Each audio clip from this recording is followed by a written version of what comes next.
room dan kita akan sambung sesi dengan sesi soal jawab lah sekarang ni, dan peserta boleh mengemukakan pandangan, bantahan, cadangan dan juga kita terima juga semua sokongan ke atas kandungan rancangan tempatan sama ada dibentangkan oleh perunding sebentar tadi ataupun daripada semakan tuan-tuan puan-puan sekalian lah.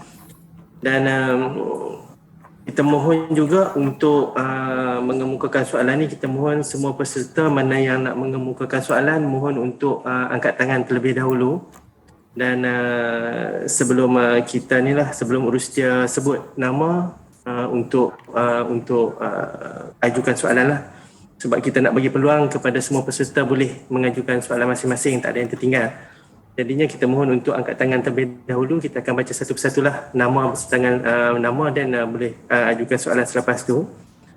Dan okey, saya ingat kalau tak ada apa-apa boleh kita buka kepada soalan yang pertama pada hari ini. Mohon untuk angkat tangan lah, kita akan bacakan nama. Dan di sini juga saya mohon untuk nak bagi peserta-peserta yang ingin bertanyakan atau memberi pandangan, mohon sertakan nama untuk pihak Urustia merekodkan sebagai satu rekod untuk bantahan atau pandangan ataupun cadangan terhadap draft rancangan tempatan. Terima kasih.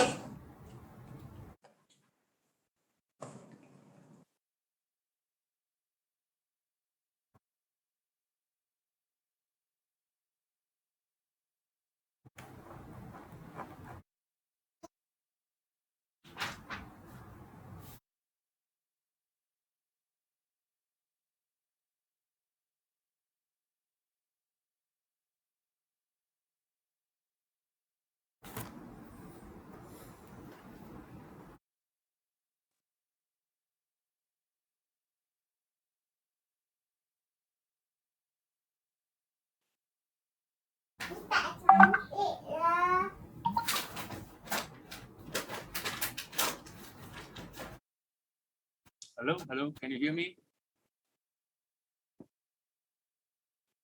Hello? Yes. Okay. Yes, Dr. Lim Mahui from Penang Forum. I'm sorry, I do not find the symbol to raise hands. I have, I'm sure, you know. Dr. Lim mohon untuk kuat. Dr. Lim. Ya. Apa ni, suara kurang jelas. Boleh kuatkan sedikit? Okay. Can you hear me better? Okay. Yeah. Thank you for the taklimat. I just wanted to ask a couple of questions. The first is, you know, a lot of presentations is given by the consultant, and I'm just wondering whether most of the information they took basically from the state and the council, and do they do any independent analysis of their own? For example, let me just give two. One is on the population projections, right?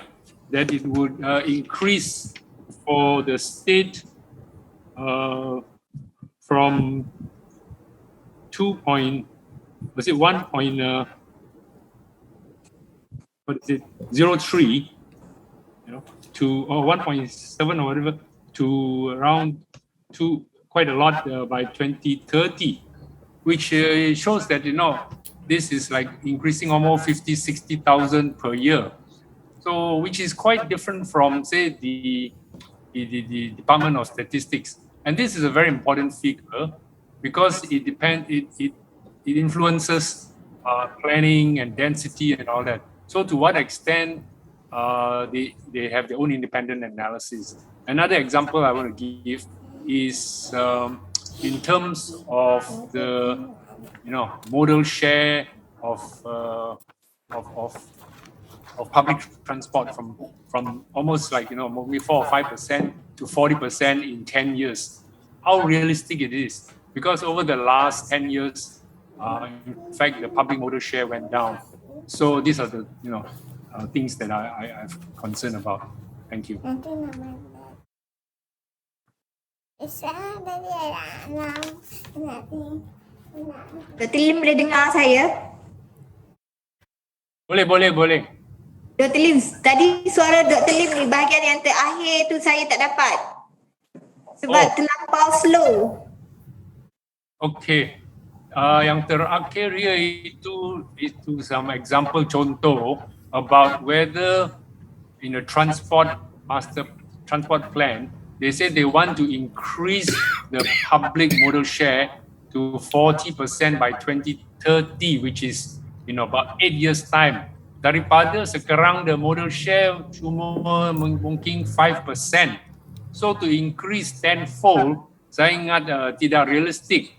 The question is to what extent the perunding, just simply take numbers like population and transport issues and all that, and then put it in the plan, or do they do some independent research to come out with more realistic figures because they impact on the plan?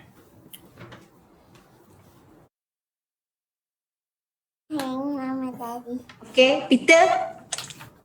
Any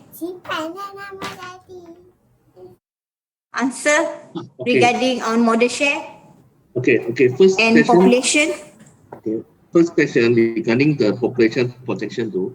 Of course, it's different with DOSM what had projected. It just this one is a state state aspiration. Memang kalau you follow the rancangan Struktur Negeri Pulau Pinang, so this is a target from the state lah. So that's why we need to follow.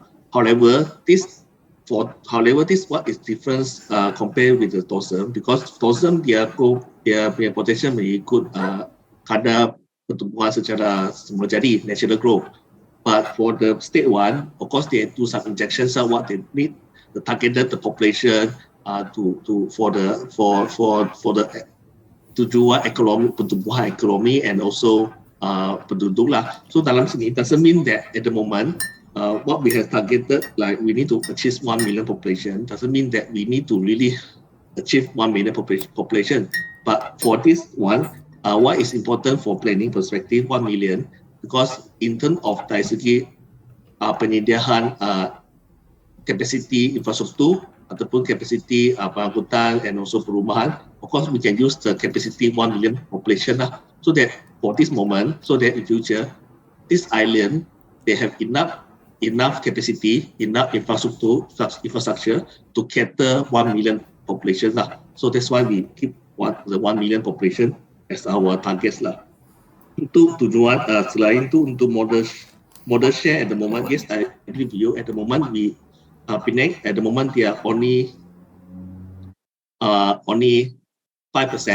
but however because of that's why in our proposal the LRT and also the pengangkutan awam LRT, including the monorail and also the laluan monorail from the Justau to Tanjung Bunga, Justau to Ahitam, and also the tram. These are the things are important, are the game changers. So sekiranya pengangkutan ini dapat dihasilkan, dilaksanakan within the planning period, so of course we will achieve lah at least like almost 30% of the modal speed. And for the remaining 10%, of course they need to back up lah. They need to back up with the existing the public transportation, the feeder bus services, and also with the connectivity of the pedestrian walkway, cycling, and also what we have proposed the mobility lah. Like for example,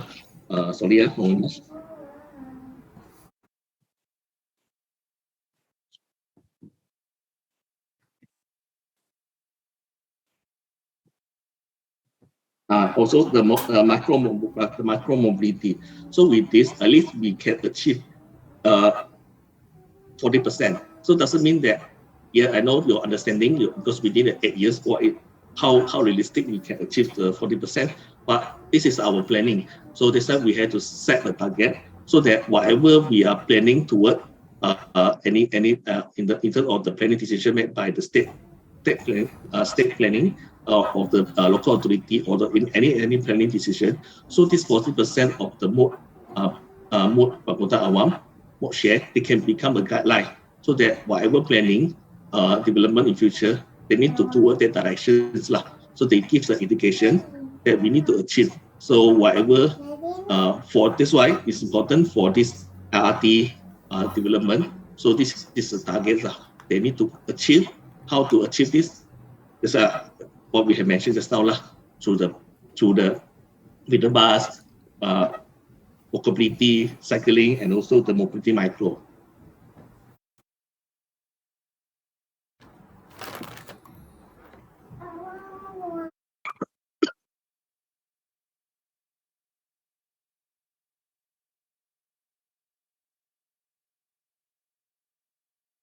Kita buka kepada next Puan Minachi. Selamat tengah hari dan terima kasih untuk pembentangan oleh Encik Peter Ong tadi. Saya ada 3 soalan. Yang pertama, di section 2.5.2 ada reference kepada kawasan pengecualian permohonan kebenaran merancang.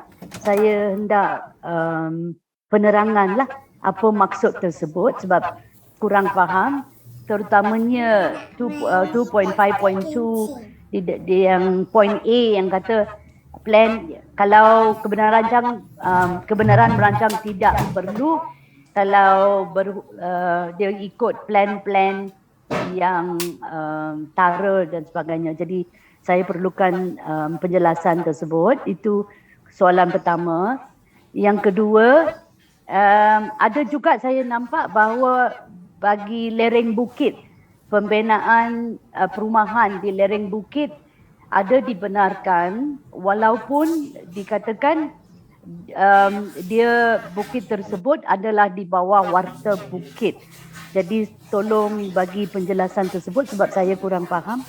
Kalau bukit itu masuk dalam warta bukit tapi namun demikian dibenarkan perumahan di lereng bukit. Yang ketiga, saya kurang jelas tentang perumahan kategori R3 sebab nampaknya ada pertindihan ya. Kalau kita lihat jadual 1 dikatakan bahawa maksimum 40 unit per ekar. Kalau kita lihat jadual 3.1 dia kata tidak melebihi 30 unit per ekar, di antara 15 hingga 30. Jadi ada pertindihan nampaknya. Jadi tolong jelaskan. Sekian, terima kasih.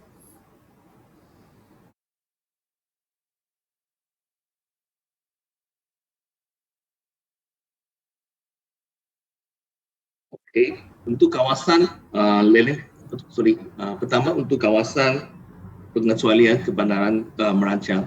So di mana ni, yes, dia memang ada terdapat beberapa kawasan yang dikenepasti oleh pihak BPP di mana kawasan tersebut memang tidak perlu mengadakan ataupun pengecualian kebenaran merancang. So di mana kawasan ni adalah seperti yang kawasan ni dia sebab ini kerana kawasan ni dia mempunyai master plan yang sudah ada. So terutamanya seperti yang dijelaskan yang dalam laporan rancangan ni. So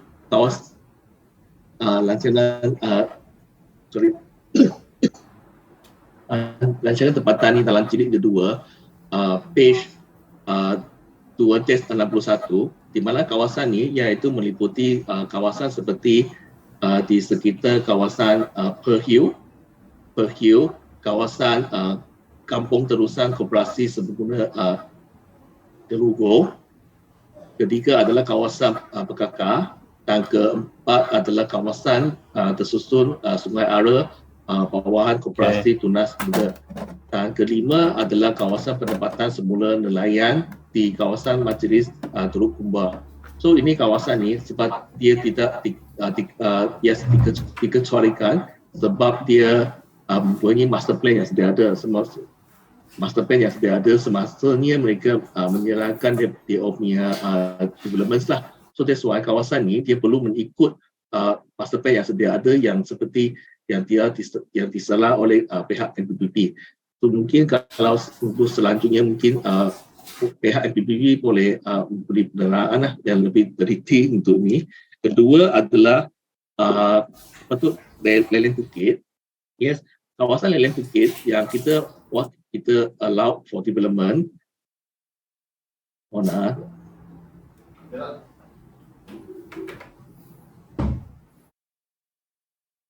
Okey, kawasan Leleng Bukit di mana dia terletak di kawasan yang tidak melebihi garis kontur 70 meter iaitu 250 kaki. So kawasan ni dia Leleng Bukit tapi dia di bawah 70 meter. So kawasan ini kita cuma hanya allow untuk for development commercial iaitu satu tingkah saja dengan bersyarat.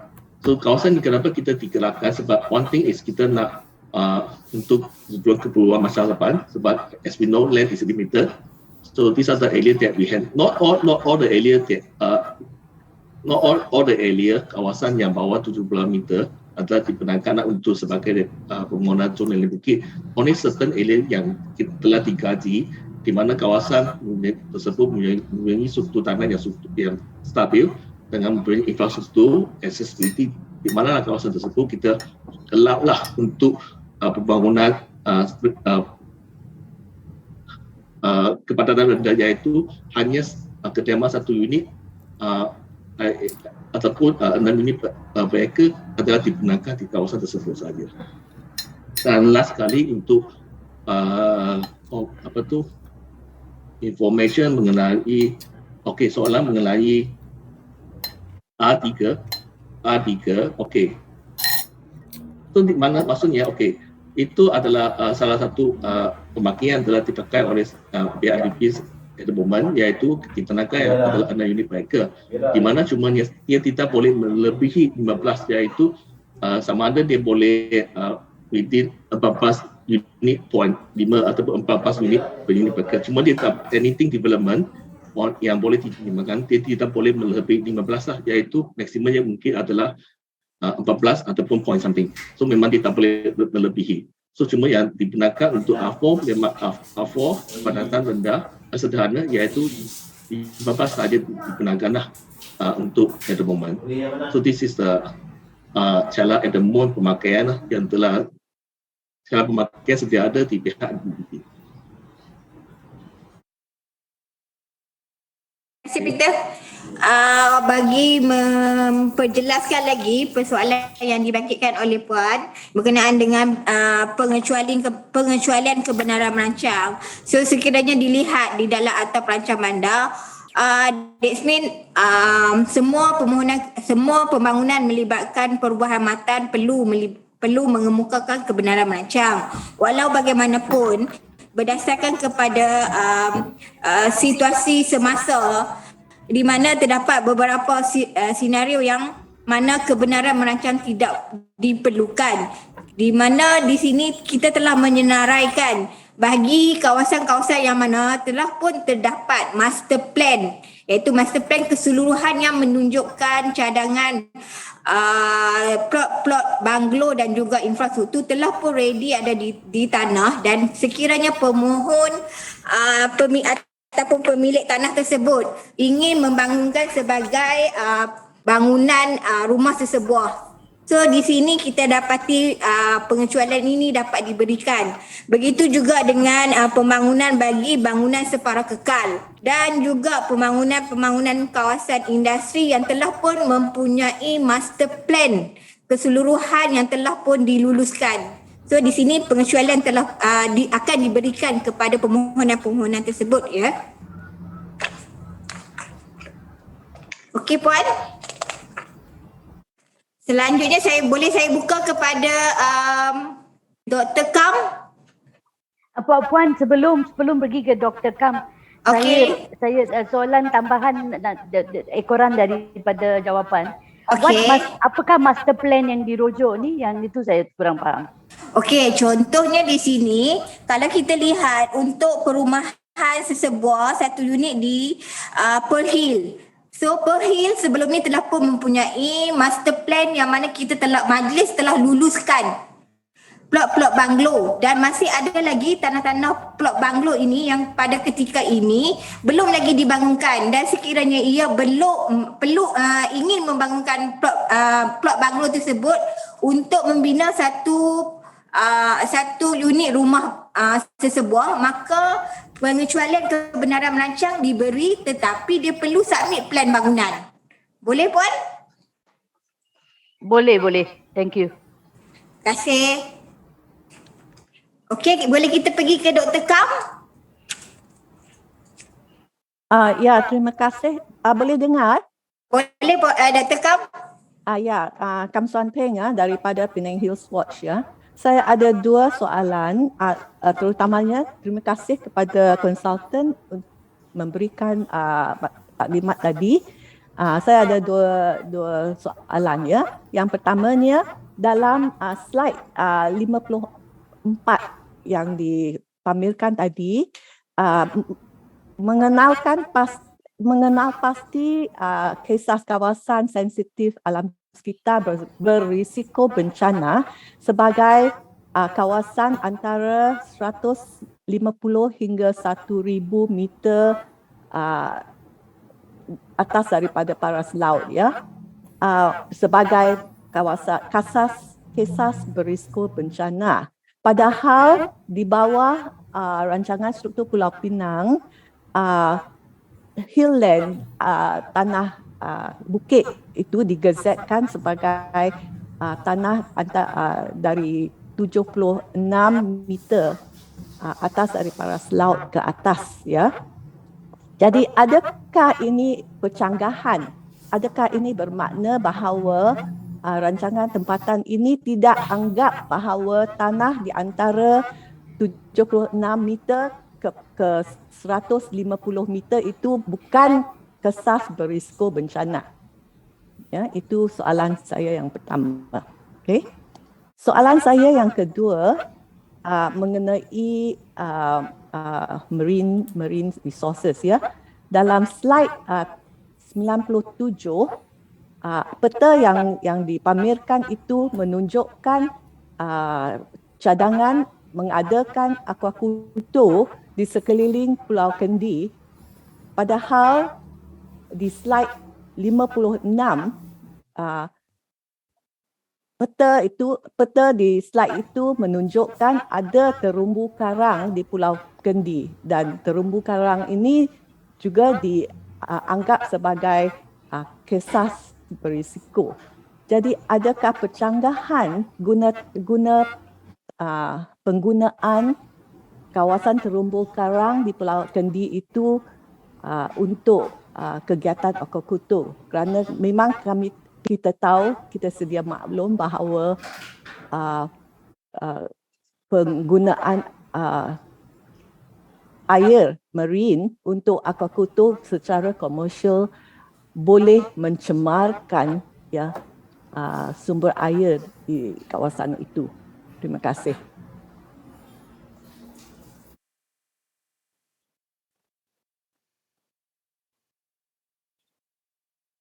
Okay, thank you Puan. Thank you Dr. Kam.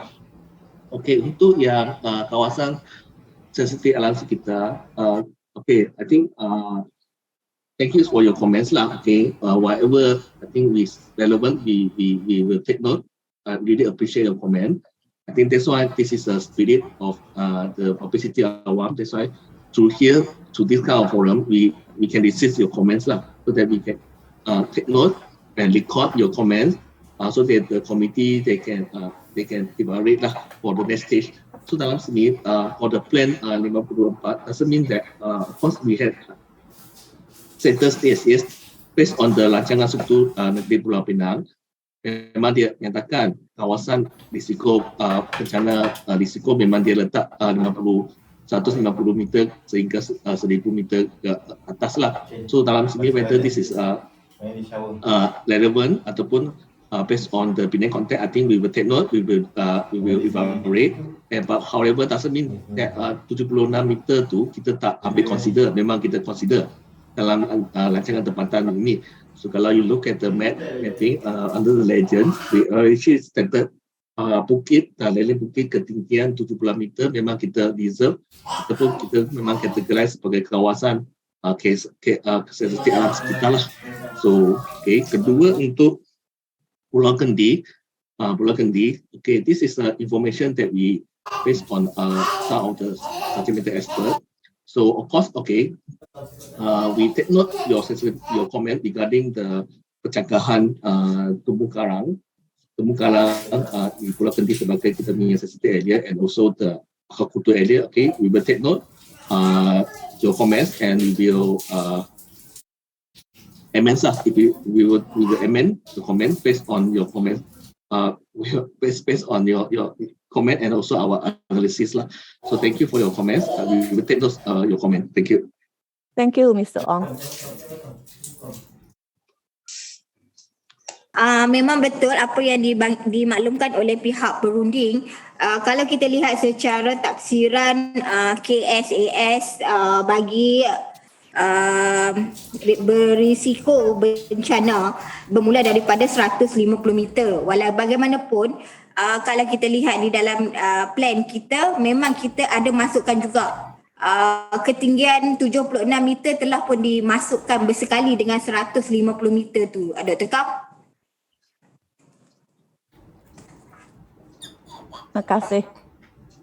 Okay, kita pergi kepada next. Puan, jadi saya tengok ada satu. Dia letak bawah ya. Encik Ramesh. Terima kasih Puan.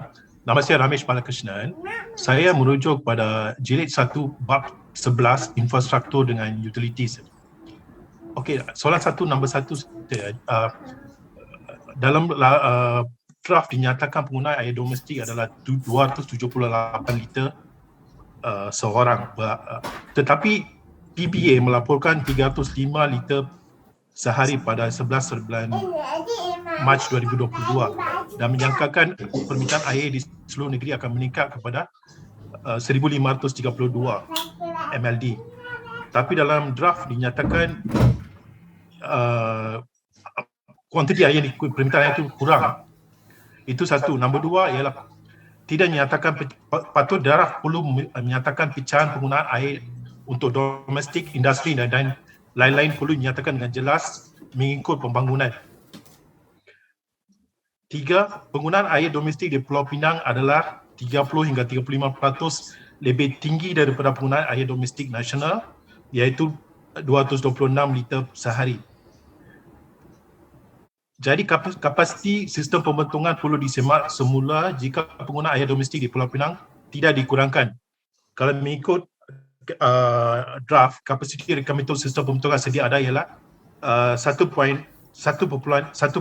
juta PE. Tetapi ini akan berada di bawah kapasiti menjelang tahun 2030. Sebab kalau trend penggunaan air lebih daripada 30%, penggunaan PE jumlah PE akan meningkat tu 1.8 mengikut calculation. Sebab apa yang water supply dengan sewerage dia bersangkut paut. Apa yang air keluar tu dia akan masuk ke sewerage. Sebab di Malaysia sistem sewerage kita berasingan. So apa yang air water yang supply akan masuk ke sewerage. Tapi kalau ikut laporan kapasiti rekomendan sedia ada mengatakan ia mencukupi menjelang tahun 2030. 4. Rainwater harvesting perlu dialakan untuk bangunan sedia ada termasuk perumahan untuk mengurangkan penggunaan air bersih. Sebab sekarang rainwater harvesting hanya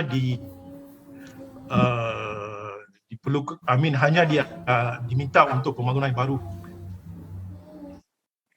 Itu saja Puan. Terima kasih. Kita take note berkenaan dengan yang data-data yang terkini, memandangkan kajian yang kita laksanakan adalah bermula pada tahun 2019 berdasarkan data semasa ketika itu. So kita juga dalam masa sekarang tengah kemaskini data-data yang terkini untuk kita selaraskan semula, Encik Ramesh. Ya, So, terima kasih atas pemakluman berkenaan data tersebut. Ya, terima kasih. Kita akan lihat semula dan kita akan tengok sebagaimana pemakluman yang diberikan bersama dengan data daripada pihak Ya, PBA maklumat- dan juga IWK. Yang maklumat perlu didapatkan daripada PBA dengan SPAN untuk water supply. Ya. Betul. Sebab kita actually buat masa ni sistem pembentungan kita actually under capacity because penggunaan air yang tinggi sangat. Ya.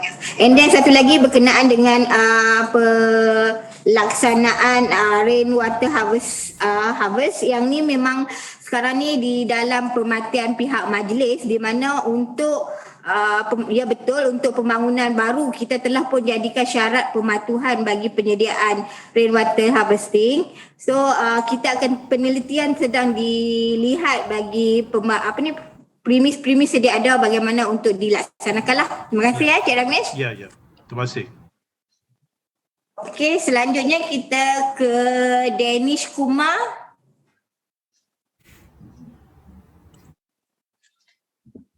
Encik Danish Kumar.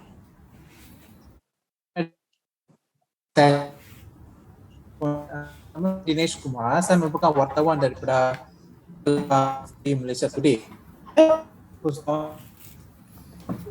Lalu saya ingin pergi slide. Encik Danish, line tak berapa jelas Oh, okey. Boleh dengar saya ke? Boleh dengar? Line Encik Danish terputus-putus. Oh, putus-putus ya. Alright. Puan boleh dengar saya ke? Masih putus-putus Encik Danish? Oh, okey. Boleh dengar saya ke? Okey, boleh. Okey, boleh ya. Okey, Puan. Puan, saya nak tanya berkenaan slide nombor 23 ya, di mana sini ada tertera sasaran untuk mengekalkan pengiktirafan biosphere UNESCO menjelang tahun 2030. Saya ingin tanya ya, boleh ke Penang mengekalkan status recognition biosphere UNESCO recognition menjelang 2030 memandangkan kita ada satu projek touches kawasan so bertentangan kerajaan negeri biosphere recognition because area 15 and Pak dan yang tu lagi satu dan kedua ya kalau lihat kepada Masih putus-putus lah. Tadi Cik Danish maklumkan berkenaan dengan biosphere untuk kelangsungan iktirafan biosphere sehingga 2030. So Ya, betul. then after that terputus. Projek Okay, apa Puan, saya nak tanya yang dimaklumkan? projek Pan Island Link sebab projek tu dia cut through area biosphere. Okay. So saya nak tanya bagaimana kerajaan negeri boleh commit to ensure that kita ada untuk macam mana kerajaan negeri boleh commit untuk kekalkan UNESCO recognition menjelang 2030 memandangkan kita ada satu projek highway yang cut through kawasan biosphere tersebut. Okay. Ya. Itu satu soalan. Dan soalan yang kedua saya ingin tanya ya, boleh dalam page 22 ada satu gambar di mana ada cadangan tebus guna untuk kawasan di selatan Pulau Jerjak ya. Saya nak tanya apa rasional ya projek cadangan tebus guna ya, sebab kita sudah pun ada projek PSR yang agak besar which is a very massive reclamation project, and kita ada lagi dan kita ada cadangan tebus guna tanah di selatan Pulau Jerjak. Apa rasional projek tersebut ya? Dan juga saya ingin tanya untuk projek cadangan tebus guna di beberapa area di sekitar Pulau Pinang. Ya, itu saja. Itu saja. Dua soalan ini saja, Puan. Okey. Yang berkenaan dengan biosphere, kita di dalam draft rancangan tempatan kita telah masukkan bahawa perlunya ada kelangsungan selepas pengiktirafan yang diterima bagi biosphere bagi negeri Pulau Pinang daripada UNESCO, di mana secara dasarnya perkara ini dimasukkan dan secara terperincinya kajian telah pun dijalankan oleh pihak Penang Hill untuk mengenal pasti dan juga pemantauan sebagaimana yang perlu dilaksanakan bagi membolehkan kelangsungan pengiktirafan biosphere ini dikekalkan. Okay. Yang kedua berkenaan dengan kawasan tebus guna. So sebagaimana yang dimaklumkan tadi, kawasan tebus guna ini adalah dimasukkan di dalam draft rancangan tempatan sebagai menunjukkan salah satu indikatif pembangunan baru oleh pihak kerajaan negeri. Walau bagaimanapun secara terperincinya kita tidak dapat, pihak majlis tidak dapat memasukkan cadangan dan juga secara terperinci bersekali dengan draft rancangan tempatan ini kerana berdasarkan pada perundangan hanya kawasan pentadbiran Majlis Bandaraya Pulau Pinang saja yang perlu dinyatakan di dalam draft rancangan tempatan. Untuk kawasan tebus guna ini ia masih lagi belum diwartakan sebagai kawasan pentadbiran Majlis Bandaraya Pulau Pinang, yang mana kawasan ini adalah di bawah seliaan dan kuasa di bawah Seksyen 5(2) iaitu di bawah Pengarah Perancang Bandar dan Desa Negeri Pulau Pinang. So secara konseptualnya telah pun terdapat di dalam rancangan struktur negeri Pulau Pinang iaitu apa pembangunan yang akan dibangunkan bagi tebus guna tersebut. Encik Danish. Puan, saya nak tanya penjelasan untuk soalan nombor 1 ya Puan. Puan nak tanya ya, tidakkah pembinaan Lebuh Raya Pan Island Link itu akan menjelaskan usaha recognition UNESCO pada 2030 sebab projek itu cut through kawasan UNESCO. So tak rasa ke yang projek itu akan menjejaskan usaha untuk mengekalkan recognition UNESCO? Perkara ini perlu dibuat penelitian secara terperinci. That means elemen untuk pengekalan dan juga kelangsungan biosphere ini perlu dikekalkan. Yang tu yang kita perlu beri perhatian yang terperinci.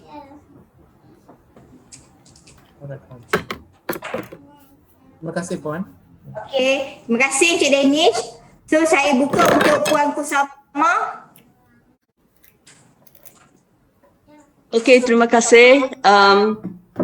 Saya nak tanya, adik saya ada 3 soalan. Satu, Pan Island Link dan Zanis, Lebuh Raya Zanis ditunjukkan dalam plan pengangkutan tetapi tidak ditunjukkan dalam jilid 2. Maksudnya itu plan yang lebih terperinci lah. So kita tak tahu kalau ada feeder road ke, ada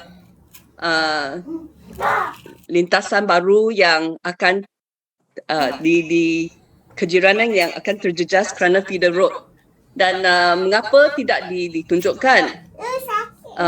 Adakah artinya ia tidak akan dibina sebelum 2030? Dan tetapi Zanis, Lebuh Raya Zanis sekarang mereka sudah mulakan pembinaan Zanis package 2, tetapi saya tak nampak lah. Yang soalan kedua ialah tentang asrama-asrama yang dirancangkan di selatan Pulau Pinang untuk 44,000 pekerja, dan saya tak nampak di mana asrama itu akan dibina. Kan walaupun dia juga perumahan berdensiti tinggi, tetapi dia akan ada impact kepada komuniti tempatan. Jadi saya rasa komuniti tempatan di situ juga mahu tahu di mana asrama-asrama itu akan dibina. Dan soalan yang ketiga ialah tentang bab 10 warisan. Saya hitung bilangan tapak-tapak di luar tapak warisan dunia. saya hitung 57 tapak warisan. Dan setahu saya, GTWHI sebelum 2016 telah menjalankan satu survey yang menunjukkan beratus-ratus aset warisan di luar tapak warisan dunia. Dan so adakah survey itu digunakan kerana selepas mereka membuat survey dan mereka telah belanja beratus-ratus ribu untuk hire consultant untuk membuat survey itu, dan lepas itu kami dijanji, Pening Heritage Trust, mereka janji pada kami bahawa mereka akan tunjuk survey itu supaya kita boleh cek betulkah ada yang missing, adakah yang bukan warisan. So kita boleh cek dulu sebelum peringkat dimasukkan dalam draft rancangan struktur. So sekarang yang peta yang ada dalam bab 10 itu ada banyak kesilapan dan juga yang banyak aset warisan yang penting itu tidak dimasukkan langsung. So bagaimana kita nak kita bukan yang membuat survey. Kalau upah kami buat survey kita boleh tambah, tetapi ada beratus-ratus aset warisan yang tidak termasuk dalam senarai warisan itu, termasuk senarai warisan yang dipegang oleh MPPP sejak tahun 1995. Dan kita tahu ada senarai itu kerana bila tuan punya hartanah itu, property owner, pergi memohon pada MPPP, mereka dikatakan tidak boleh dibangunkan kerana ini adalah aset warisan. Tetapi mereka tidak tunjuk di mana senarai itu. So senarai itu yang dipegang oleh MP sejak 1995 dan tidak termasuk dalam senarai draft rancangan tempatan sekarang. Yang satu. Yang kedua, survey yang dibuat oleh GTWHI yang mengupah konsultan itu pun tidak dimasukkan. So saya nak tahu bagaimanakah survey peta yang sekarang ditunjuk di draft rancangan tempatan, dari mana mereka mendapat maklumat itu? Terima kasih.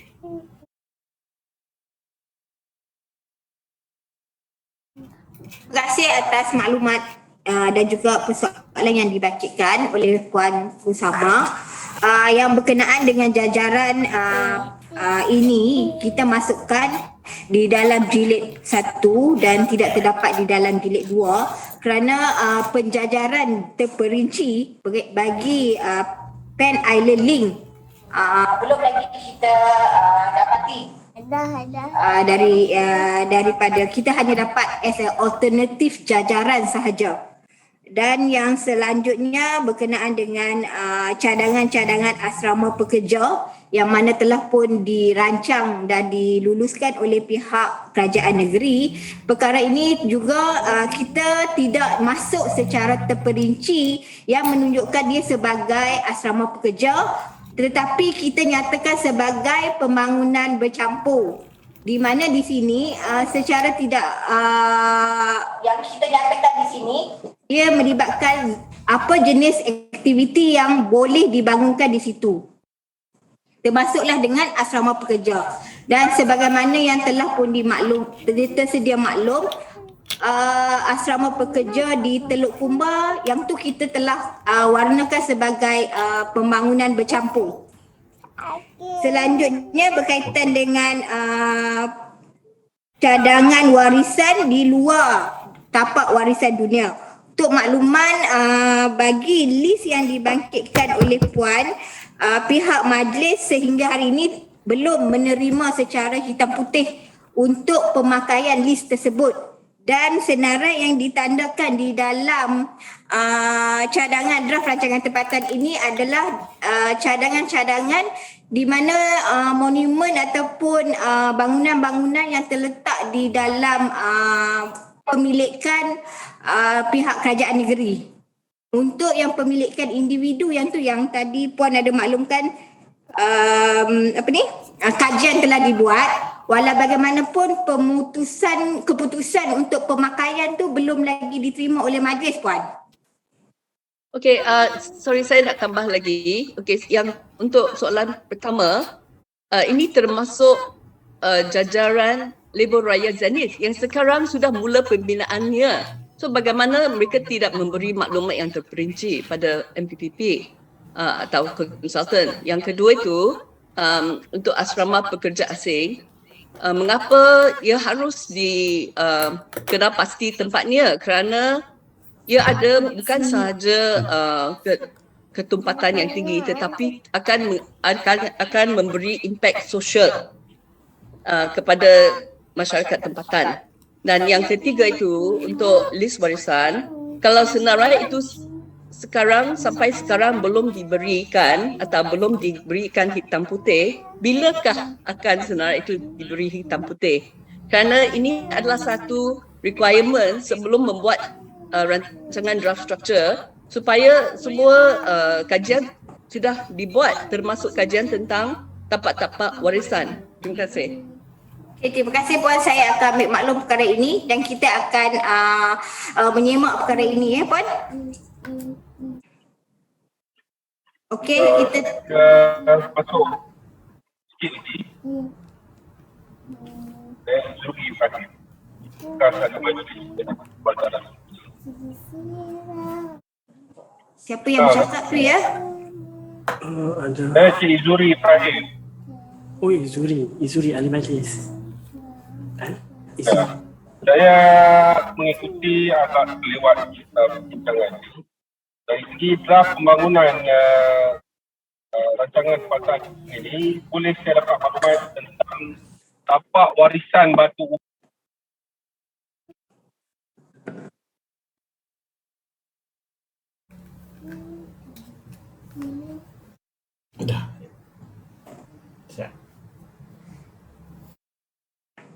Ya? Dengar tak? Ya Cik Zuri?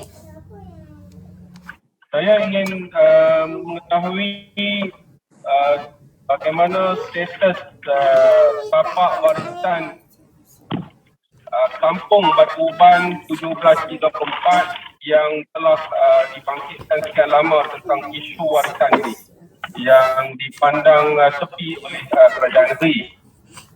Ia merupakan lagi lama daripada tapak warisan di Georgetown itu.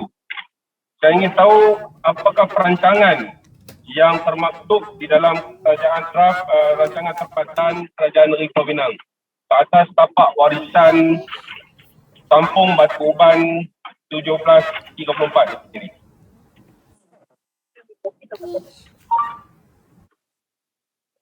Boleh dapat tak? Okey, boleh. Terima kasih. Ya, boleh bagi pencerahan sekali. Terima kasih. Okey, terima kasih Cik Zuri.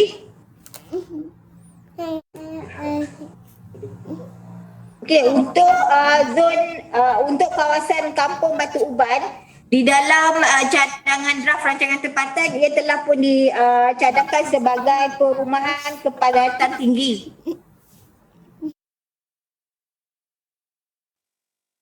Okey.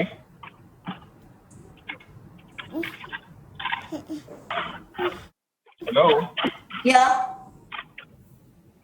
Ya, adakah itu sahaja perancangan kepadatan penduduk bertahap tinggi yang mengabaikan tanah warisan Kampung Melayu pertama itu?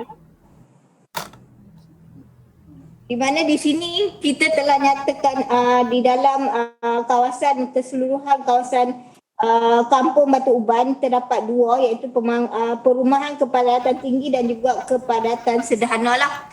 Di mana di sini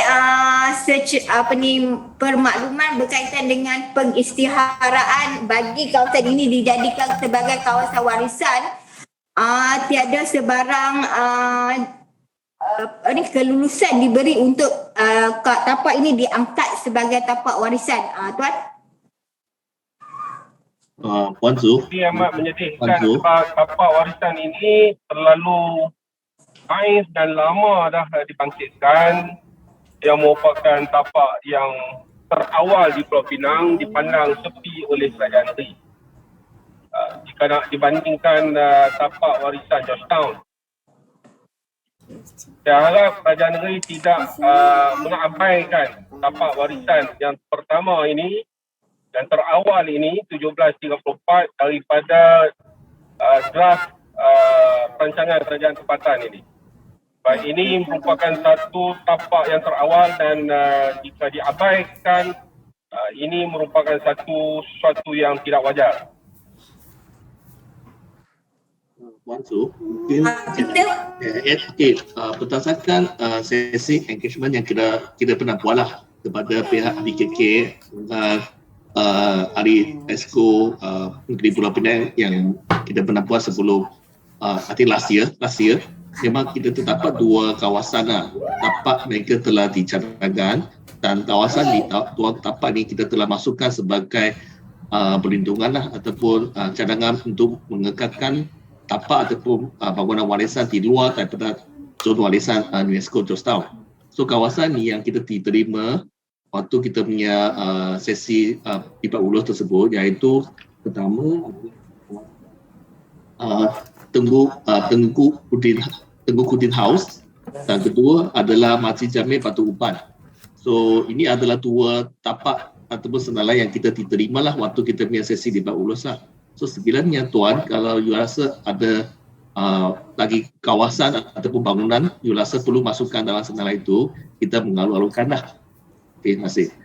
Ya, saya setuju kalau tapak ini dimasukkan di dalam perancangan draft kerajaan tempatan sebab dia merupakan tapak yang terlalu orang kata satu batu tanda kewujudan penempatan awal di Pulau Pinang. Saya rasa perlu kerajaan negeri lihat isu ini yang telah lama dibangkitkan. Saya rasa 10 tahun lalu telah saya bangkitkan ketika mana saya masih berada di dalam kerajaan negeri sebagai ahli majlis, dan saya nampak keadaan tapak ini ditinggalkan tanpa diberi tiada usaha untuk menaik tarafkan tapak ini menjadi salah satu tapak warisan di luar garis warisan Georgetown. Okay, baik. Kita akan telitikan balik list-list yang dinyatakan. Terima kasih. Saya akan follow up lebih lanjut. Terima kasih. So kita teruskan kepada Mr. Lien. Selamat tengah hari. Saya nak tanya, adakah Peter Wong sebagai perunding, adakah dia buat kajian sendiri atau dia setakat guna maklumat yang diberi oleh pihak kuasa atau kerajaan negeri Pulau Pinang, lepas tu copy paste dan bentangkan apa yang kita nampak dalam draft local plan. Kerana pendirian Peter Ong sebagai konsultan saya rasa agak penting. Kalau bukan, kita tak tahu macam mana kita nak tanya soalan. Jadi siapa yang kena jawab soalan hari ini? Jadi soalan saya yang pertama, selain daripada tadi tu, dapatkah LRT sustain dengan adanya population setakat 1 juta dalam pulau? Jadi memang kita tak nak nampak mass rapid transit yang kita nampak macam, atau train system yang kita nampak macam Melaka Monorail. Jadi Melaka Monorail pernah wujud, tapi sejarahnya telah tunjuk dalam masa 1 tahun, sebenarnya tak sampai 1 tahun, Melaka Monorail sudah tutup dan tak wujudlah, tak beroperasi. Okay, lepas tu, adakah Peter Wong sendiri yakin dengan cadangan yang dikemukakan oleh beliau berkenaan dengan penambahbaikan sistem lalu lintas di Komtar dan Bayan Baru? Kerana ini dua lokasi yang kita nampak ada sedikit sebanyak detail berkenaan dengan lorong lalu lintas yang dibentangkan untuk persimpangan-persimpangan yang terlibat. Jadi banyak persimpangan kita nampak dengan adanya traffic light yang remove, tetapi sebagai priority junction kita nampak ada kenderaan dia buat belokan dari 4 lane masuk ke jalan utama 6 lane tanpa lampu isyarat. Walaupun ada lampu isyarat pun, itu pun tak selamat. Jadi adakah ini sebagai satu kaedah untuk menambah baik keadaan lalu lintas di kawasan Pemerintah dan Bahan Baru? Okey, lepas tu ada gambar raja yang tunjuk kereta rentas untuk jalan berbilang lorong dengan adanya kelebaran lorong lalu lintas setakat 2.5 meter. Jadi adakah ini satu cadangan daripada Peter Ong sendiri atau ini akan jadi satu standard yang akan diamalkan oleh MPPP secara am? Jadi adakah ini selamat dapat jadi Peter Ong dapat recommendation ni atau buat recommendation ni berlandaskan apa-apa design guideline yang membenarkan traffic lane width setakat 2.5 meter. Okay, lepas tu adakah jalan Magazine akan ditutup sepanjang masa pembinaan struktur LRT ni? Kerana jalan ni merupakan satu jalan yang sempit dan result tu tak cukup 20 meter pun. Jadi macam mana kita boleh adakan satu LRT line dengan struktur di tengah-tengah jalan ni? Jadi semasa pembinaan, adakah kita akan tutup jalan ni sepenuhnya atau kita nak biarkan aliran lalu lintas di dua-dua belah jalan di dalam zon pembinaan? Terima kasih.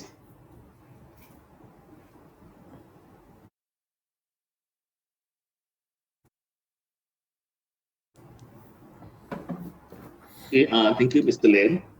I think you have raised several questions, but only few I can answer. Maybe the rest I had to invite my rakan for PPP untuk tolong menjawabkan. Okay, pertama adalah yang mengenai gambar raja tersebut. Yes, dia akan jadi satu garis panduan yang kita perlu diamalkan untuk tahun masa depan ataupun in any new development, and also any idea yang kita nak hasrat untuk to upgrade the existing road tu. So dia akan jadi satu garis panduan ataupun bantuan untuk development. And then untuk yang regarding just you have mentioned the what share 40% to MRT LRT. Of course, why we put 40%? Yes, one thing is dia adalah kita punya sasaran. Seperti tadi I telah mention how to we achieve the 40%, but the most important thing. Sorry, Peter. Actually, I did not ask how can we achieve 40% public transport utilization. So my question is, can LRT sustain with the populations of 1 million in Penang Island?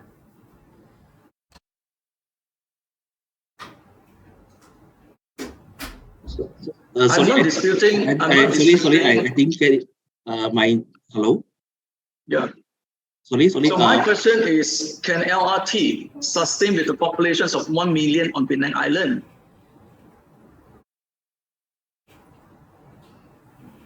Of course, that's why that's why we have a few several proposals, not just the LRT, but also we will back up with the public transportation, like for example the bus, and also there's another two alternative ataupun three proposal for the future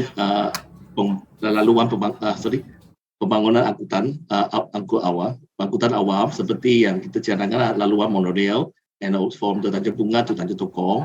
Dan kita ada juga yang Tanjung Jostown to Air Hitam. Then after that we have another one from the island connect to the Jostown area, which is the Jostown and to the Seberang Pride. So with this, and also with the feeder bus, and also some of the most pedestrian walkway, of course this is a thing that we are targeting, so that in future the island Peter, I'm sorry to interrupt again. I think you have to understand, in order to sustain the public transport system, you need to have sufficient ridership. So how to achieve sufficient ridership? You need to have the population. So my question is, how to sustain the LRT operation with the populations of 1 million on Penang? I'm not asking how to achieve the public transport utilizations of 40% by 2030. So have you carried out your own ridership forecast and also the utilizations of LRT by yourself? And this is a very important question. I think in this case, I had to let my colleagues, my friends from APPP to answer, as I know. They have done the ridership study before, but for the further detailed information, maybe I'm not the right person to answer lah. So I think I had to let my friends in the APPP to answer your questions lah. Okay. Thank you.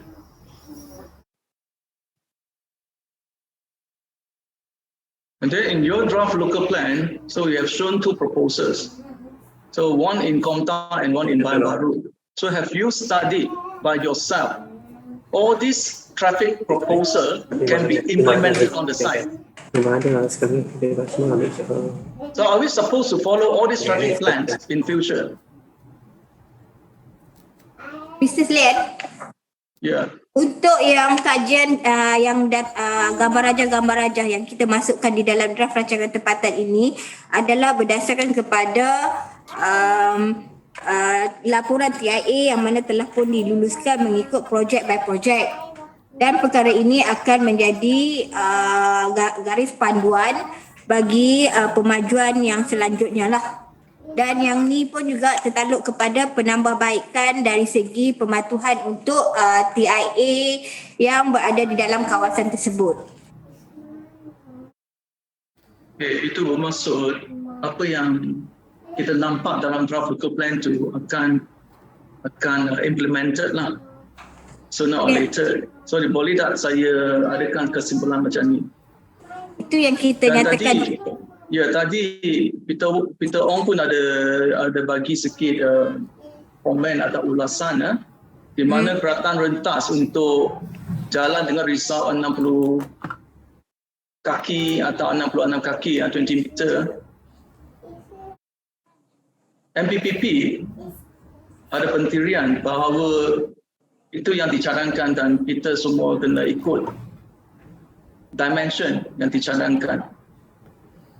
Dan saya rasa tak ada satu negara yang mengamalkan lebar lorong lalu lintas 2.5 meter dan kononnya itu selamat untuk pengguna jalan raya. Itu buat semua orang yang buat perancangan dan juga reka bentuk jalan tu agak memerancangkan.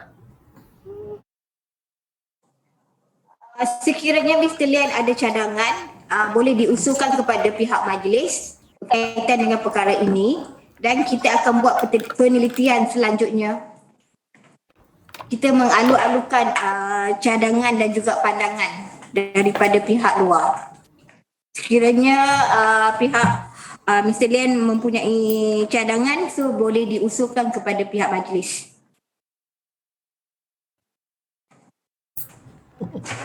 Okay. Jadi soalan keempat, adakah jalan magazine dapat ditutup sepanjang masa pembinaan struktur LRT? Jadi apa gangguan terhadap aliran lalu lintas? Adakah jalan ini akan ditutup? Saya rasa bagi orang yang buat perancangan, kita pun kena faham apa kesannya terhadap aliran lalu lintas di kawasan sekitar semasa dalam fasa pembinaan. Kita tak boleh nak adakan cuma 2 garisan untuk tunjuk inilah line untuk apa-apa sistem pengangkutan awam tanpa fikir apa kesan semasa dalam fasa pembinaan. Jadi pada masa sekarang kalau kita nampak kadang-kadang ada satu kereta yang breakdown di jalan magazine dan mungkin dia akan mengakibatkan kesesakan lalu lintas bukan setakat di jalan magazine tapi lebuh raya Tun Dr. Lim Chong Yu dan kadang-kadang akan sampai Jambatan Pulau Pinang pun. Jadi adakah impak nak tutup jalan ni telah dikaji oleh konsultan atau majlis atau Peter Ong? Terima kasih.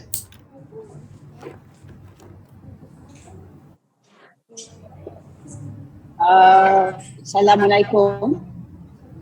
Mungkin saya boleh dengar ya, mungkin saya boleh tolong jawab Mr. Lian.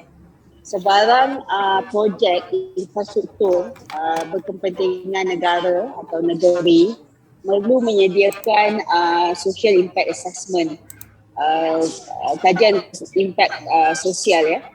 Jadi pertanyaan sama ada di peringkat construction atau di peringkat construction tersebut, jalan ditutup dan impaknya, ini merupakan antara faktor atau perkara yang perlu dikaji semasa kajian impact assessment SIA disediakan.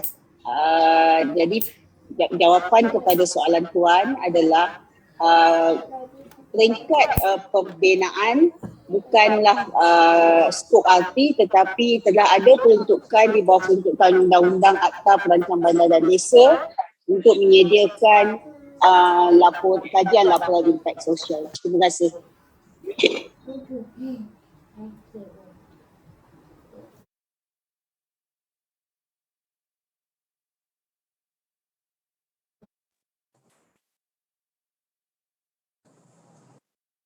Okey, boleh kita pergi ke selanjutnya.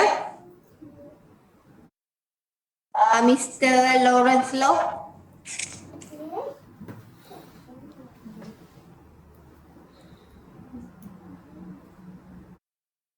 I didn't ask to make any comments. Is it another Lawrence Law? Maybe, not me. Okay, thank you.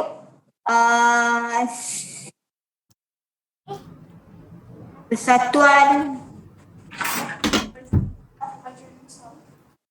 Kemajuan Nusa. Ya. Okey, nama saya Hafiza daripada Persatuan Kemajuan Nusa Pulau Pinang. Okey, saya ada satu soalan nak tanya.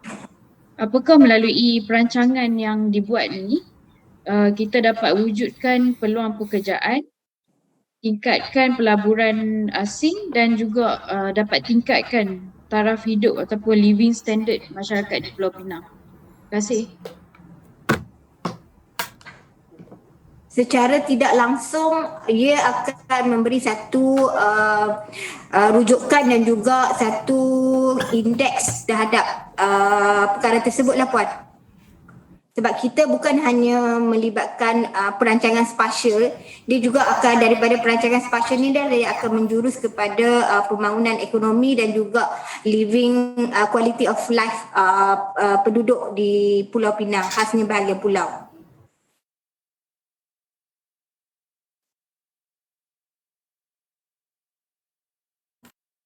Okey, kita pergi ke selanjutnya.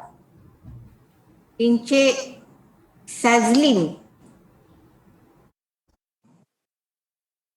Assalamualaikum, terima kasih Puan. Minta maaf Puan boleh dengar ke? Ya, boleh. Okey, sedikit je. Saya dapatkan ada setengah cadangan di dalam draft local plan tidak mengambil kira projek-projek yang sedang dilaksanakan ataupun sedang aktif dibincangkan, terutamanya bersama-sama dengan pihak kerajaan negeri. Kalau saya boleh bagi contoh, projek di kawasan pesisir Laut Utara Georgetown ataupun kita panggil North Seafront Pristine, saya ada di page bilik 1 di page 724 silap saya, ada dicadangkan tapak TLK di kawasan Fort Cornwallis, di mana kita tahu Fort Cornwallis adalah kategori 1 monument, national monument. Saya rasa cadangan-cadangan macam ni perlu dibuat secara berhati-hati ya, kerana kita tak mahu jeopardize garis panduan yang telah ditetapkan lah untuk tapak-tapak warisan dunia. Dan salah satu lagi contoh yang saya boleh bagi, Penang Bay, satu projek atau program yang sedang aktif dibincangkan bersama kerajaan negeri, pembangunan semula untuk menjadikan kawasan pantai Georgetown dan Batu sebagai zon ekonomi baru.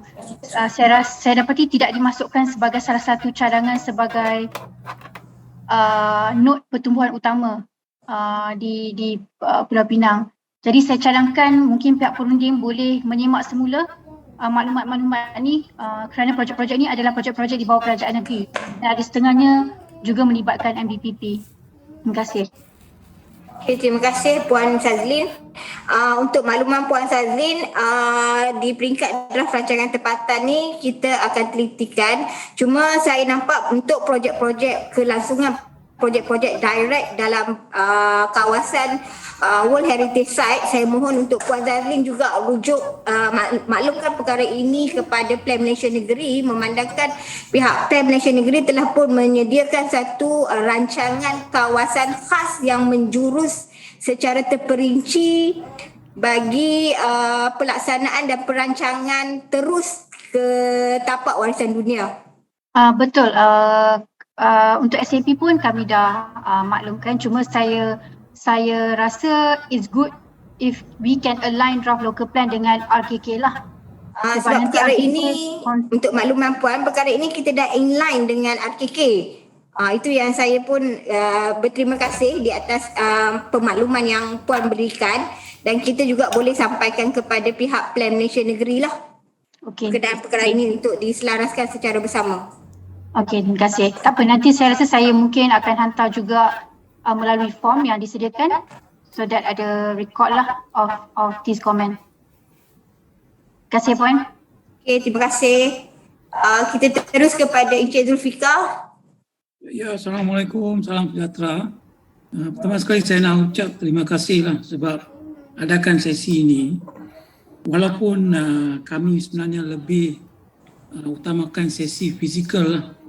Memandangkan kita dah ada masa extension sekarang, mohon pertimbangan khasnya untuk NGO Penang Forum. Kita minta supaya ada sesi fizikal lah. Tak apa, saya dua soalan. Pertama, bila saya lihat dengan bersama rakan ya, kategori R4 ni ada dokumen yang menyatakan maksimum 40 unit 1 ekar. Ada yang mengatakan 15 ke 31 ekar. Boleh tolong jelas yang ni sebelum saya pergi ke soalan kedua.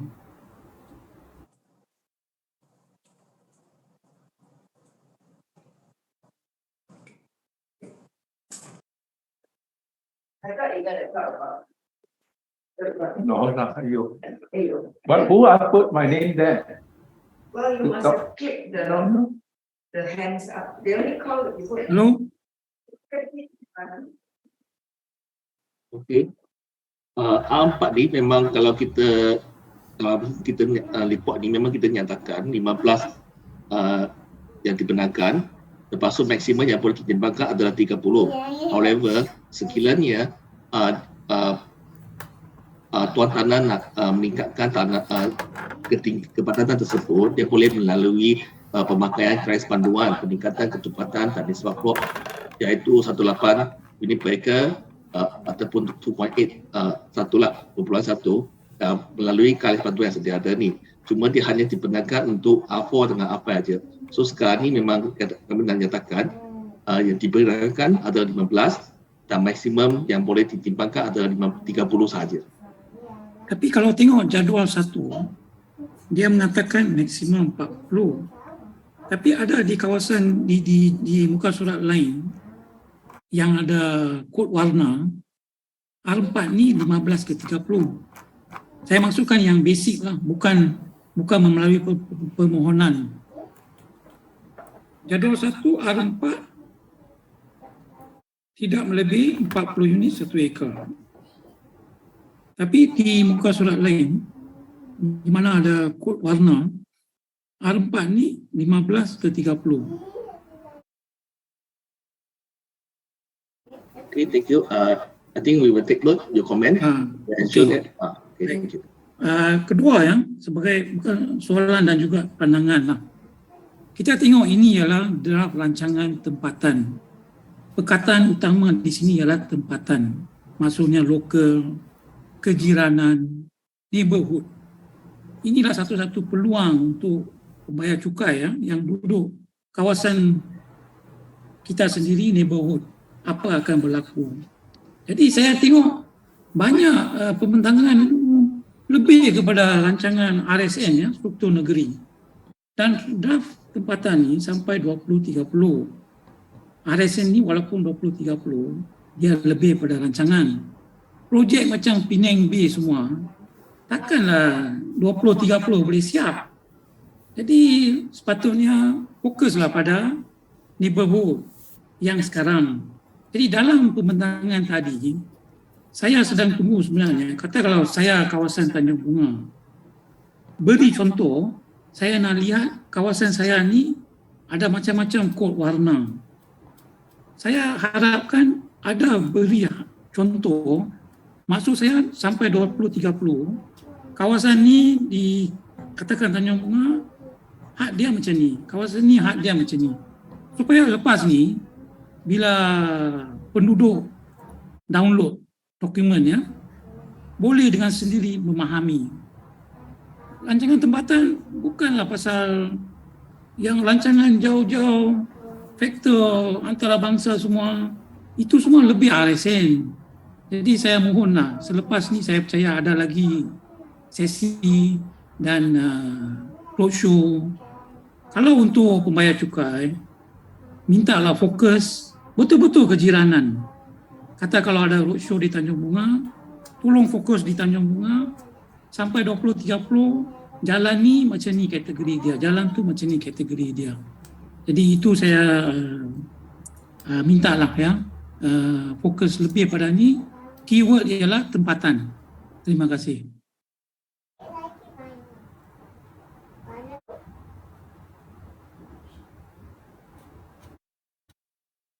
QTS.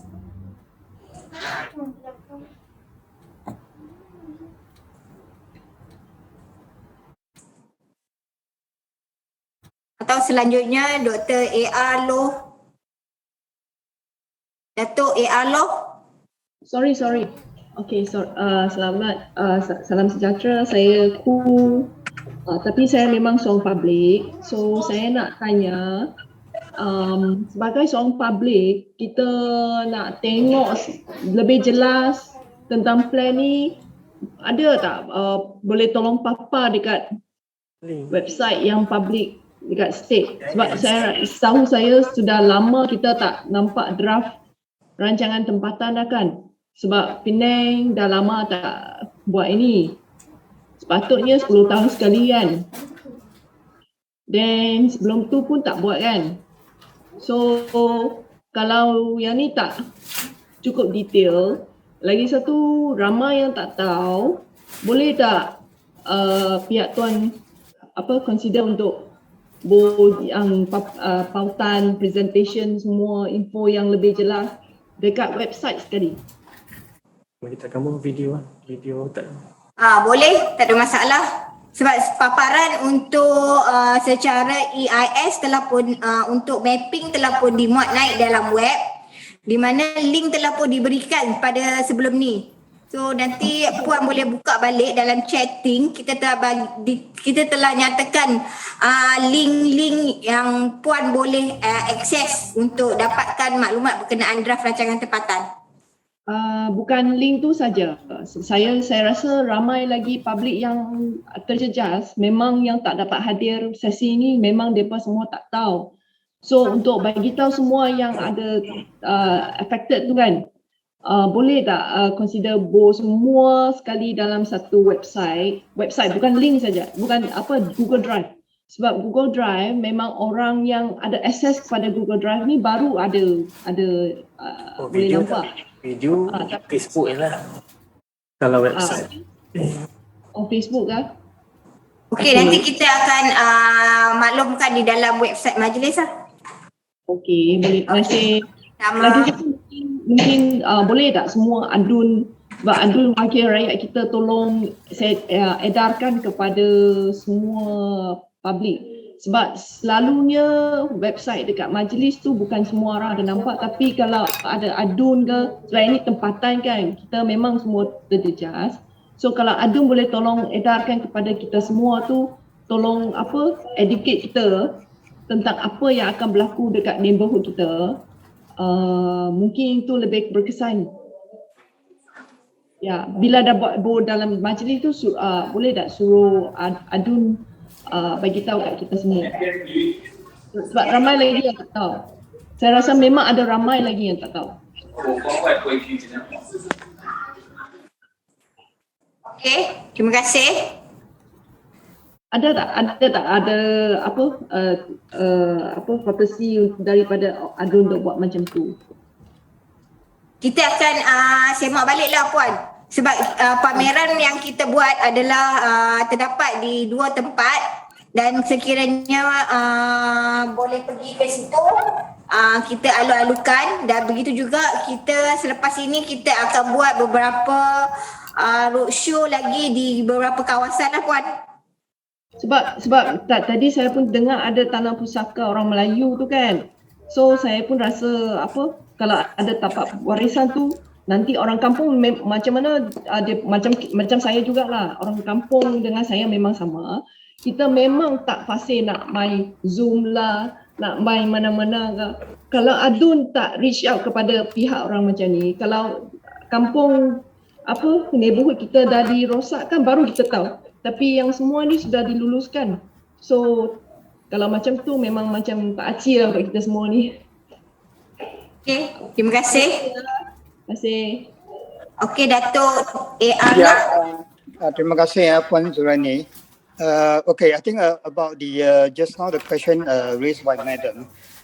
I think in the speed meeting Pertubuhan Akademi Malaysia kami ada meminta supaya draft rancangan tempatan ini boleh dicetak. We can print out the thing, which I think the council has allowed us to. So I think individually we can print out, but I'm not sure about the common people. Whereby they are not actually digital. I mean they know how to use a computer, whatever. They may not able to get this. So I think it would be good that we have a hard copy, available, which the common people can buy. Okay. Okay. Now I'll come to my questions right now. According to the draft, the turf club, has been zoned totally, as a commercial area. Now, based on the latest Berjaya approved plan, the approved KM, is only a certain part, and then the turf club remain as turf club.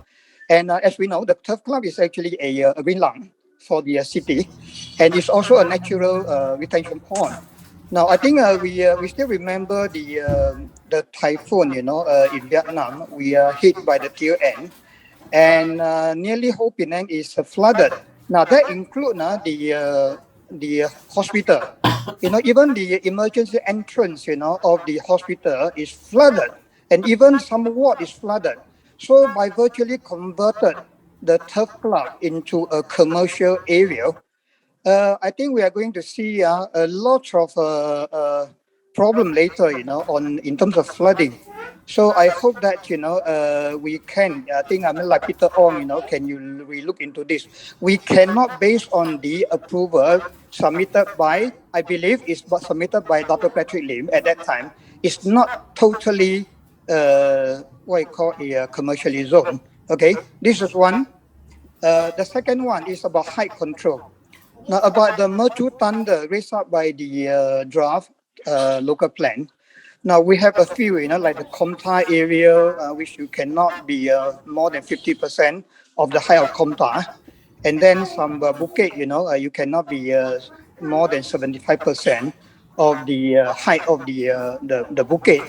Now, based on all these guidelines, we need to draw a radius, a radius around this Mercu Thunder. It cannot be open-ended, I mean, like if we look at Komtar, if we are talking about 50% around Komtar, is it the radius of 1 kilometer, 2 kilometer, or 500 meter, and similarly to the Bukit. So this is not mentioned in the draft local plan.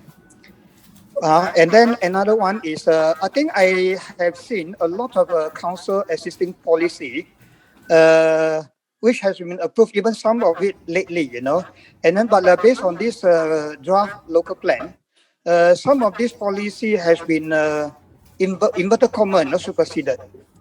Like for example, the Kalawai Road, we have actually allowed some of this area to become commercially zoned. That might have been changed.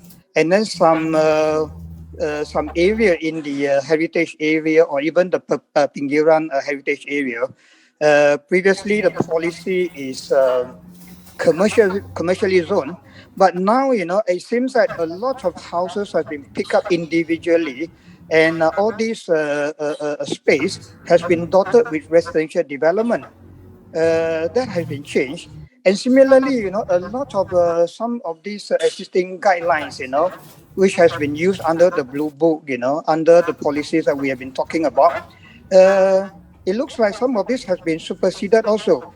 Will it be possible that, you know, councils, whatever policy which can be which has been superseded, can you actually come up with like existing policy and a new one, you know, for comparison's sake, right? Okay, this is another issue. And then another one is the open space calculation. It looks like, what you call this, you have various categories, 650 square foot, 2 orang per pax, 700 square foot, 3 orang, and then 800 for 4 orang. Would it be possible that the existing one be kept, you know, 3.9? And then also we are now working on, I think under the SPEED committee, we are working on 1-bedroom apartment, 2-bedroom apartment, which in fact we requested for 1.3 and 2.6 respectively. So I hope that, you know, the whatever new policy that come out, you know, after our discussion in the SPEED, we can stick to that, you know, rather than whatever proposed in the draft local plan. Okay, now I think another one, I think to answer one of the questions raised up by one madam about the asrama pekerja, I think, God bless, I think councils has allowed PDC land on industrial land, PDC industrial land, you can build what you call hostel inside there. Except that, you know, I hope that council can look at it because the guidelines stated that you have to have more than 2 acres to build the hostel. I think it's very, very difficult in any PDC land to have a 2 acres or even 1 acre, you know, to build the asrama pekerja. So all these things, I hope that the PDC, the council can look at it. And then, okay, generally also, I think we are talking about a smart city for for the whole Penang. I think we still have a lot, a gap, a big gap on the, I'm talking about digital gap, you know, for the city people and the Bali Pulau people, you know, I'm talking about the kampung. I think in order to achieve smart city status, we really have to upgrade the existing Wi-Fi, you know, 4G, 5G available in all this area. I hope that these people will not be neglected. It should be inclusive. Okay. I think I think Pam will submit our comment on the what I call the draft local plan. Thank you, Puan Zuraini. I think maybe certain questions that you can let Peter Ong answer, like the club, you know, why totally commercially zoned, you know, and then the Mercu Thunder, the high control, what are the radius involved? Okay, thank you. And yeah, another one is talking about the housing. I think our YB Jadid has been championing the 200,000 units, you know, for the state to build for affordable housing. Apparently, if we based on 3.9 or even 4, you know, we are talking about 800,000 population involved, you know, for the affordable housing. I'm not sure whether is that realistic again, or whether we should channel some of the resources for other use, you know, right? That 200,000 unit for affordable housing is equivalent to about 800,000 population involved. Okay, thank you very much, Puan. Terima kasih Dato' Loh. Terima kasih juga atas maklumat yang diberikan dan juga pandangan yang diberikan. Perkara ini kita akan take note dan kita mohon sekiranya pihak PEM dapat mengemukakan secara bertulis kepada majlis untuk kita buat penelitian. Begitu juga yang pertanyaan-pertanyaan yang dibangkitkan tadi. So sekarang saya buka kepada Puan, Puan, ada satu perkara lagi. Secara as a director for the United Hokkien Cemetery, there's one issue, you know, for Batu Gantung land. We have a lot 1711 and 1713, which is under sheet number 11A2 and 11B1. Now, apparently, one of the lot 1711 is wrongly divided into 3 lots, which is 626, 992, and 1711. Apparently, we go to a survey department, the CP indicated only one lot 1711, and even the sheet is also 1711. Even the Garan issued in 2020 is also one lot. But why in the draft is indicated as 3 lot? And not just that, the zoning has been changed, from Perkuburan into Perkampungan, Kemudahan Masyarakat, and Hutan. So I hope that you can rectify that. And even 1713, the lot, original 1713 belongs to one big lot because council built a road through our land and then subdivided into 171 and 1713. But 1713 become a residential, medium density residential development. I think we would very much like to build our administrative block over there, rather than changing it into a residential area. So can you take note of that? Thank you. Can masukkan as a bantahan bertulis. Yeah, okay, thank you. Thank you. Thank you. So saya buka kepada Puan K. Enli. Selamat tengah hari. Pertama kali kami ingin berterima kasih dari Ratepayers Penang. Kami ingin berterima kasih kerana Jabatan Perancangan telah menyahut permohonan NGO untuk mendapatkan taklimat hari ini. Ratepayers Penang juga berterima kasih kepada semua professionals yang memberikan input pada pagi ini.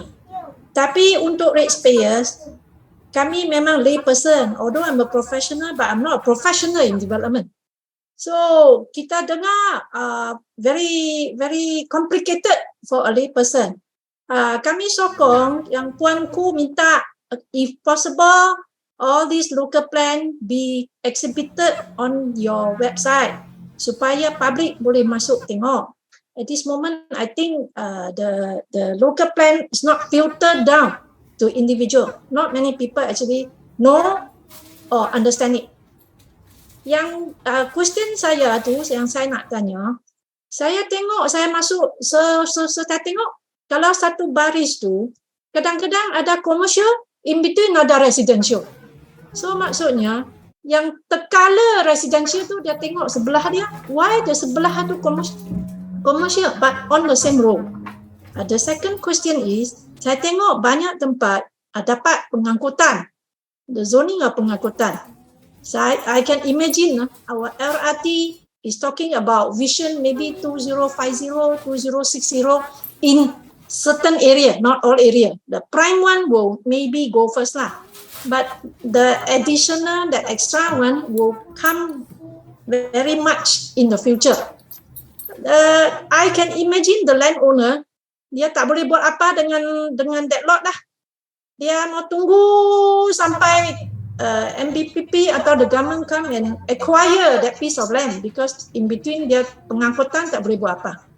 Kalau boleh on behalf of ratepayers, kita nak minta those that delineated with zoning pengangkutan, minta turunkan dia punya assessment. Kesian dia mau tunggu, tak boleh buat apa dengan lot itu. Sekian, terima kasih. Kita akan meneliti semula. Sekarang kita dah sampai ke pukul 1. Sekiranya masih terdapat pertanyaan ataupun cadangan ataupun bantahan, so saya alu-alukan untuk semua sekali dapat memberikan kepada majlis secara bertulis mengikut link yang telah pun kita nyatakan. Dan untuk makluman semua juga, pihak majlis dalam perancangan untuk adakan roadshow dan kita akan maklumkan secara segera ataupun dalam website kita di mana lokasi-lokasi yang kita akan adakan bermula pada minggu hadapan sehinggalah kepada 10 atau bulan 2023. Memandangkan pelanjutan tempoh telah pun dibenarkan oleh pihak majlis. Okey? Puan Low here, the chat, so far whatever discussion we have, is it recorded? Ya. Yeah, okay, thank you so much. I hope that is recorded so that, at least you all can actually, menyelidikkan semula about what the suggestion being put up. Thank you. Dan kita alur-alurkan cadangan ataupun pandangan secara bertulis ya, dan dialamatkan kepada Jabatan Perancang. I think whatever discussed also here is quite important also. Ya, betul. Thank you, right. Okey, terima kasih atas perbincangan kita pada hari ini. Banyak memberi cadangan dan juga pandangan kepada pihak majlis untuk kita membuat penelitian dan juga kita buat semakan terhadap cadangan ataupun pandangan yang telah pun diberikan. So, saya juga alur-alurkan juga untuk semua sekiranya dapat hadir ke sesi publicity kita, yang mana kita masih buka di bangunan Syed Alatas, di bangunan Makerspace balik pulau, dan dokumen juga boleh dirujuk di tapak pesta. Juga kita telah letakkan dokumen di sana. Begitu juga di beberapa kawasan lagi yang kita akan umumkan di dalam website majlis. So dengan ini saya ucapkan ribuan terima kasih atas kehadiran dan juga pandangan pada hari ini. Sekian, terima kasih. Terima kasih. Terima kasih.